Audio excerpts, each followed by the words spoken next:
এটা কিন্তু এখন মানে ট্রেন্ড যে ছ্যাচরা ছেলেদের পিছনে ভালো মানে মেয়েরা বেশি ঘুরে।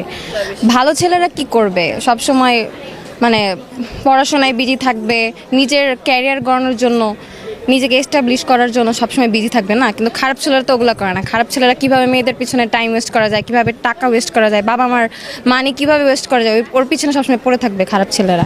যার জন্য মানে ওরা সবসময় কী করে দেখবেন, একটা রিলেশন না অনেকগুলো রিলেশন করবে একসাথে, ওয়াইফ ম্যাটেরিয়াল যে এনজয় করতে পারবে।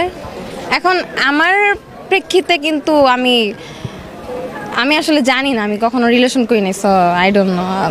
মেয়েরা হচ্ছে ওই রকম মেয়েরাই হচ্ছে ওই সব ছেলেদের পিছনে ঘুরে, মানে কি বলবো, ভালোবাসা বলতে কিছু নাই এখন। জাস্ট যেটা হয় টাইম পাস হয়, আর হচ্ছে মানে জেনজির ভাষায় যেগুলো বলে কি ওইটা অনেক মানে অ্যাডাল্ট টাইপের হয়ে যায় কথা বলাটা। এখন আসলে ভালোবাসা বলতে কিছুই না, এখন জাস্ট টাইম পাস হয়। আর কি বলে ওইটাকে, সিচুয়েশনশিপ। হ্যাঁ, সিচুয়েশনশিপ জিনিসটা এখন হয়, এখন ভালোবাসা বলতে কিছু